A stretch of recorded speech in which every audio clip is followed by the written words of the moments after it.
Now, water, important for you to drink. If you're not drinking water, you got a problem. Because I know one thing, water is fluid to the body the same way like how high premium gas is fluid to your motorcycle. All right, so listen, we're here. You see the title.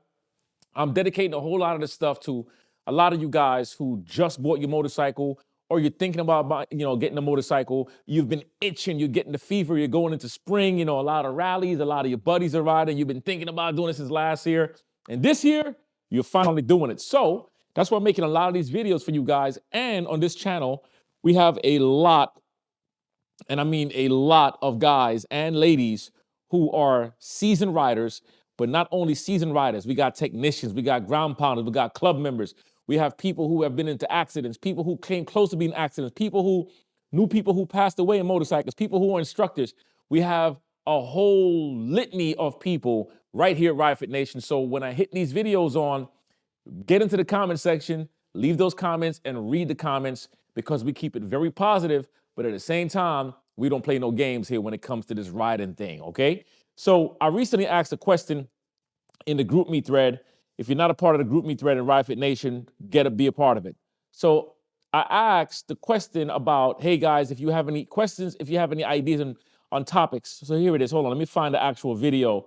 If I can't find it, that's okay. I'm basically asking the members in the GroupMe thread for ridefit Nation, what are some ideas? Okay, here it is. What's up, ridefit Nation? Please share some topic ideas for all my upcoming videos, okay? The last video that I did was from Bud, who was asking about getting over your fear of riding on the highways. And y'all know already, I'm a content creator. I'm a content king. Anything could be content. If a fly lands on my freaking neck, I'll make content from that. Why? Because this is a lifestyle channel. This channel will never run out of content. So if you guys have content that you want to talk about, give it to me, man. Put it in the comments. Email me at ridefitnation@gmail.com and let's get it going. All right, so enough yapping. So Young Cuz, one of my club brothers, get that camera out your face if you know who that is. How about how certain modifications can affect the ride of your motorcycle? Example, your seat, your handlebars, the wheel size, etc. And I'm like, that's a damn good topic. Now, here's the deal. This is a topic that I don't think enough people is talking about because there's so much jewelry out there, right? There's so much things to look at and motorcycles in purple and motorcycles in pink. And this motorcycle got the 31s in the front or the 28s or whatever. I don't care. 100 size front tire. I don't care. Now, let me tell you, when I first started looking into Harley-Davidson, I used to love the bikes with the big wheels in the front. I didn't know much of anything about the big wheels in the front. All I knew was that I loved the bikes with the big wheel and that big swoosh in the back. And it was just attractive to me. It's not attractive to me anymore, and I'll tell you why. And I'm not disrespecting anybody who has those because it's good for you. But for me, not anymore. Because as time went on, I started meeting more and more people. And before I bought my Harley, I was up at some sound store. I was riding by and I seen this motorcycle outside and I met with his brother.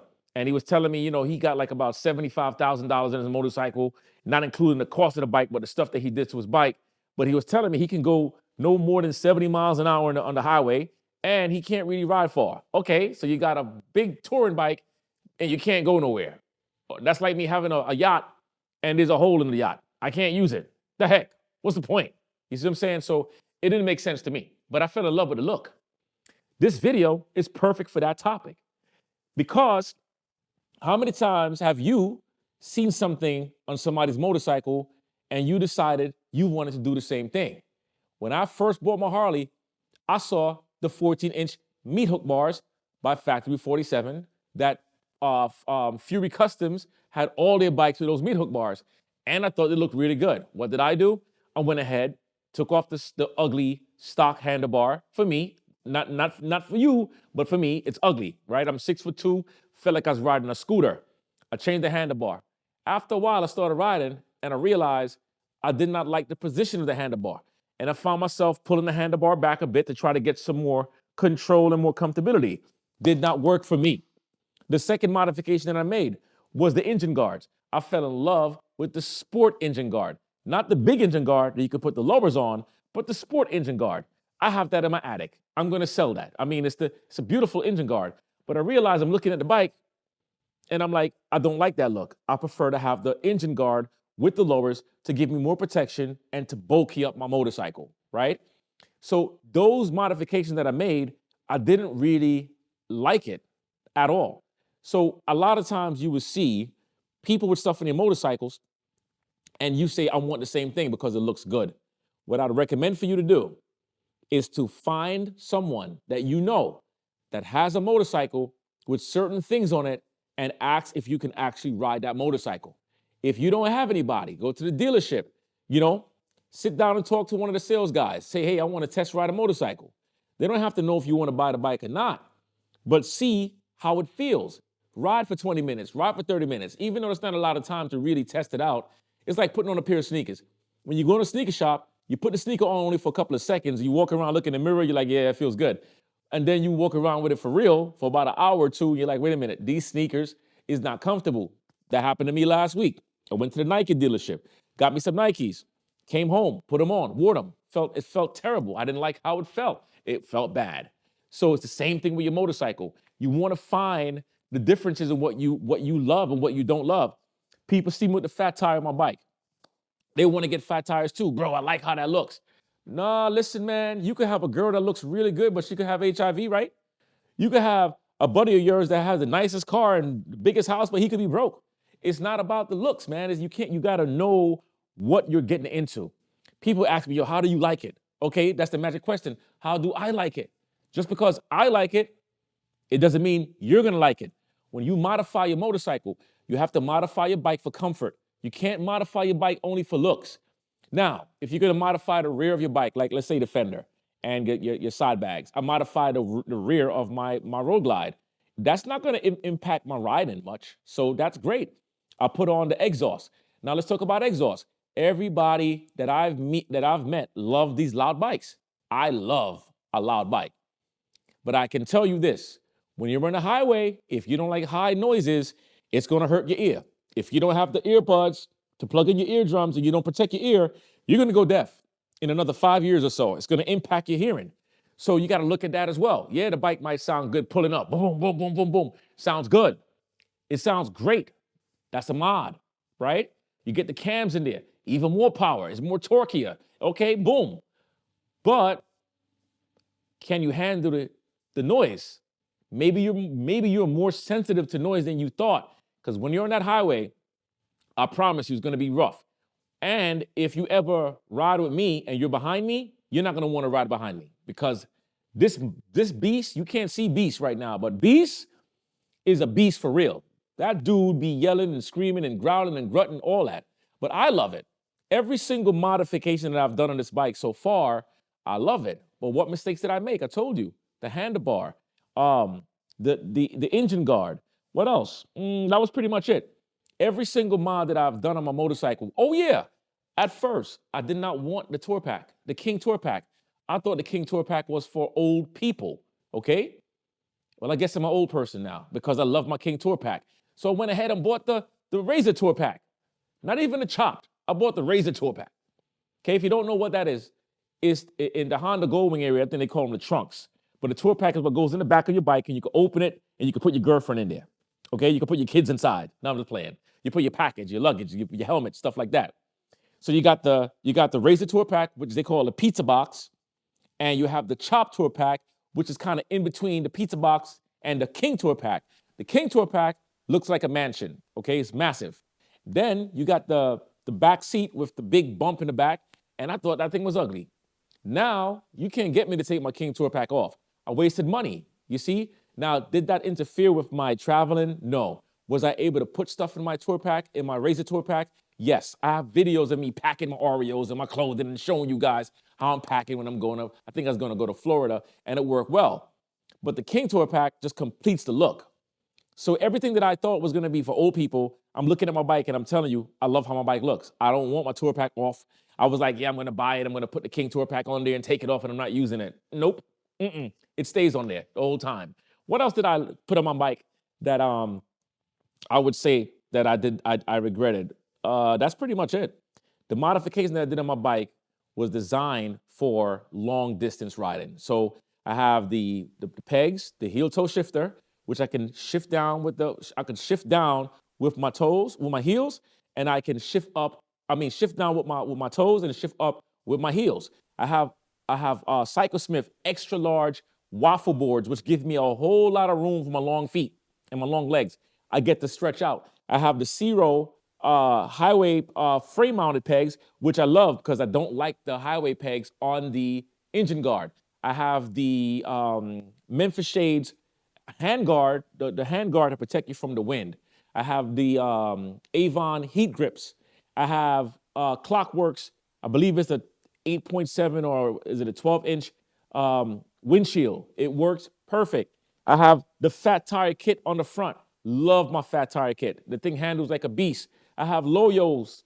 Listen, by the way, the Loyo headlights, if you guys see the lights that I have, if you want to get those lights, I'm going to start taking some pre-orders because I'm going to start getting these things into the States, okay? Yes, they're from China, but I don't have a problem with it because a lot of parts you get is from China, no matter how much they try to tell you it's from America. So all these upgrades that I've done on my motorcycle, even the Zero GoPro mount that goes in the front, I have everything designed and set up perfectly for me as a rider. Everything. My handlebar lead handlebars, I got 20-inch pullbacks, way better than the meat hook bars. Everything that I put on, I have the Hogworks extended tank. It gives my bike a more extended look, a much more bigger, brawny look, which I love because it fits my character, right? So you have to look at your bike and think about the modifications you're going to add and how are these modifications going to change my riding my riding style. Let's say you have 21s and you decide to go to 23s. Well, guess what? My Softail have 23s on here. The turn radius on the Softail is not big because the 23s, and I have this 4-inch rake thing on here, my turn radius is not going to be as much as my Softail. You have to look at that. And let's say you want to go bigger than 23s. Okay, now your turn radius is even worse because you have to fork it out more. You got to angle it out more in the front. You got to do more work in the front. It's going to cost you more money. And when it comes to buying a front tire, you got 21s and 23s. If you get a flat in your front tire, good luck in finding a tire at a dealer. Chances are you're gonna have to get your motorcycle towed home or bring it to the Harley, and they gotta stay there for like a couple of days, but they're gonna charge you daily rates, and you gotta wait for that tire. So on my fat tire, my kit, I make sure that I put an 18 fat tire so they would always have an 18. Chances are 99.9% of the times they're gonna have it. Whereas my Softail on a Nubis, that's 23s. I'm gonna have to bring my bike home. So therefore, this bike is gonna be on a trailer if I'm going long distance, or I'm gonna be local, maybe within 2 hours. So I could always leave my bike, grab an Uber, or get my wife to come pick me up, or call one of my brothers from the club to come get me, and I'm close by. So I don't have to worry about that. But if you have a big bike and a touring bike and you wanna cruise, some of the things I'll tell you that you won't regret is finding the right seat. Don't ask people how the seat feels for them, because once again, that's how they feel. But find the right seat. How do you know the seat is right? Well, Harley, they normally can rent you. They have a loaner. You give them your seat and you put their seat on the bike and you ride for a bit and see how that feels. Next, your backrest. You need to get a backrest. If you have a Street Glide, Road Glide, Victory, or Indian, you got these big touring bikes, get a backrest, a beautiful backrest. Just trust me. You're going to be like, yo, Sensei, thank you. Your handlebar. If you have a handlebar and you are like, look, if your handlebar is like, you're here like this, okay? In the long run, you're gonna be in pain. You're gonna be in some serious pain. But what I do is I want to be like this. When I'm riding, I'm way more comfortable there. I'm way more comfortable because at the end of the day, your comfortability is key. Your mirrors. Sometimes you might see some small, tiny mirrors. Those little mirrors is gonna make it hard for you to see oncoming traffic. So get a mirror that's big enough for you to see. Okay, it's not just about the style. You see what I'm saying? If you're riding in the wintertime, have yourself some heat gear. So you have to build your bike that will suit your need. Don't build your bike that will just suit the looks, because you can have a great looking motorcycle, but your bike is gonna operate like crap, okay? Or you can have a crappy looking motorcycle, but your motorcycle rides better than those bikes that look good. Suspensions. I'm gonna get the Öhlins suspension on this bike. I'm not in a hurry because I don't really have I'm actually pretty good with my stock right now, but I'm pretty sure when I get the Olins on here, I'm gonna feel pretty good.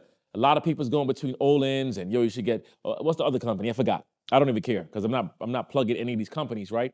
But I don't ask people, well, how do Olins feel for you? Because once again, you got to test it. I might get the Olins and okay. One of my bros has a street glide and he swears up and down about the Olins. And I rode his bike and he's like, yeah, man, how did it feel going over the bump? I'm like, stiff as heck. Well, I guess because it was fine-tuned to his size and weight, I didn't feel the difference in it. You see what I'm saying? So every little thing that you add and subtract from your motorcycle, you're gonna go through trial and error. You're not gonna love every single thing. But don't get into the habit of asking a million people what their thoughts are about something because they're not riding your motorcycle. You have to go through the trial and error. I upgraded my bike to a 124 from a 107. That thing develops a lot of heat. That thing will burn your legs off. Listen, it will burn the black off of your legs. And if you white, it will make you black. Opposite, okay? So you have to understand, you're gonna develop way more power, way more torque. The bike is gonna be louder. I have the tab 50 cal in the back, and I have the tab headers, okay? You put that with the what cam I got in here? Oh, the Woods 22XC, I got that cam in there. You put that together, yo, you got performance, noise, power, all that, but you have a lot of heat. So that's why I had to install the Ultra Cool oil cooler to keep the bike operating properly. And I'm still gonna get the Duramax fan for extra support. But did I regret putting that? Hell no. Love the idea of having my 124, and I don't need any more. I don't need a 128, don't need a 131. I'm not racing anybody. When I bought this bike, I already knew I was gonna upgrade this thing to a 124. So I ripped it all apart and I'm loving my bike. I love everything that I've done, including the little mini mistakes that I've made. Guess what? It's my bike. So you get in your bike, you're thinking about getting stuff for your bike, test ride, test ride, test ride, test ride. Don't be asking a million questions. Well, what do you think about that? I'm telling you, I said that a lot because I really mean it. Just because somebody says it's good for you, it doesn't mean it's good for you. It's kind of like going in a club. You might ask me, yo, Sensei, how is it being with Iron Bread? I can tell you, bro, I freaking love it. I absolutely love it. I love the politics. I love the conversations. I love the goods, the bads, everything. But you might come into the club and decide you want to join a club. But you might come in the club and be like, yo, I thought you told me that the club was blah, blah, blah, but you hate the club. Or maybe you don't see no politics and you love the club even more than me. So my point is this. Research, take your time, don't go spending a whole bunch of money on things that you, just because you see it, you want it. Just take your time, think about it, ride your bike a little bit, ride your bike for a couple of hours, break a couple of state lines. Is your back hurting you a lot or did you feel pretty comfortable? Okay, did the bike feel like it needed more power or did you feel just right? How was the gas mileage? Are you willing to lose some gas mileage? When you get the 124 to 128, you're gonna lose gas mileage. You see what I'm saying? How about the bike being more prone to be stolen? People wanna steal custom bikes. If somebody steal my motorcycle, Beast, I don't really know how far they're gonna get because my bike is a tangerine. The thing is orange. It says Ridefit Nation on it, miles, money, muscle. The only way they're gonna get far, they're gonna have to throw this bike in the trunk of a Prius because they might get shot by the time they get down the block. And I'm not condoning violence, but I'm condoning violence. Like if you steal my stuff, I'm gonna wish nothing but bad on you. I don't care if you stealing because your family is broke and you know your kids are struggling. I don't condone stealing from nobody. Even if it's my damn kids that's stealing, I chop their damn hands off. But my point is not to feel violent, not to feel violent. Hey, Sensei, bring it back. But you see what I'm saying? When you have your motorcycle, just know, I have full coverage on this bike. In all seriousness, I'm not gonna kill somebody for taking my bike. Is my nose growing yet? Is my nose growing yet? Yeah, but I have full coverage, okay? Make sure you have what they say, your T's crossed, your I's dotted. Make sure you have all that stuff in place, all right? So that's my 2 cents for you guys. You're modifying your motorcycle, just be mindful of how you're modifying. And just remember, keep all of your parts. Keep your stock parts. Man, I'm gonna keep on touching on these videos, man. On my motorcycle, I still have my rear fender, my side bags, my side panels, I have my tank, I have my interfering, I have the light, I have the, no, I don't have the tires, I sold those. But I have the handlebar, I kept everything. Why did I do that? Well, guess what? If I ever, Beast, hold on, Beast, what I'm gonna say, please don't take it personal, because I'm not getting rid of you, bro. Just take it, don't be getting in your feelings, bro. Okay, now Beast knows. But if I ever chose to sell this bike, I'm not doing it. If I ever chose to sell my bike or trade my bike in, I'm not gonna get the money that I put into this bike. So I might as well just put it back to normal and bring it back to regular. And I could always sell the parts or put the parts in a newer bike. And I see a lot of people jumping on to the 2025s and the 2024s. And congratulations to all of y'all who got it. But for me, when I bought this bike with the understanding that me and this bike, Beast, we're gonna be friends for a long time, okay? That's my brother, okay? And my goal is, if the motor goes, I'm replacing the motor. I love my bike. I love how my bike looks. I'm not a guy that jumps on the bandwagon and buy what everybody else is buying. No, give me my 2022 Road Glide and I'm happy. Now, once again, I'm giving you only my perspective. Next year, my mind might change. Who knows? Indian might call me and say, my man Mike works for Indian. He's a CFO for Indian. He might say, yo, Sensei, hey man, we want to talk to you and we want to get you on a freaking Indian motorcycle. Bring it on, baby. Bring it on. You see me riding the Indian, but Beast, I'm not saying I'm getting rid of you. I still have Beast. But I'm just saying, you don't know where your mind is going to be at next year, right? So I hope you found this video helpful with this crazy dude called Sensei. If you've never seen the channel before, you've never been here, I appreciate you watching the video to the end. I'm going to keep on spitting content, more content, because I love to see more of you buying your motorcycles and riding. Big shout outs to all the ladies as well who's doing this. I don't care if you're on 2s or you're on 3s. Big shout outs, okay? And anything else I need to tell y'all? Yo, if you're not a part of the GroupMe thread, join the GroupMe thread, especially if you're in Georgia. If you're in Georgia, join the ridefit Nation GroupMe thread. The link is right in the description of every single video that I have. All right, this is Sensei telling you, let's get these miles, let's get that money, let's get the muscle. And I'll see you guys in the next one. Don't forget, like, comment, share, subscribe, and let's keep that content moving. Peace.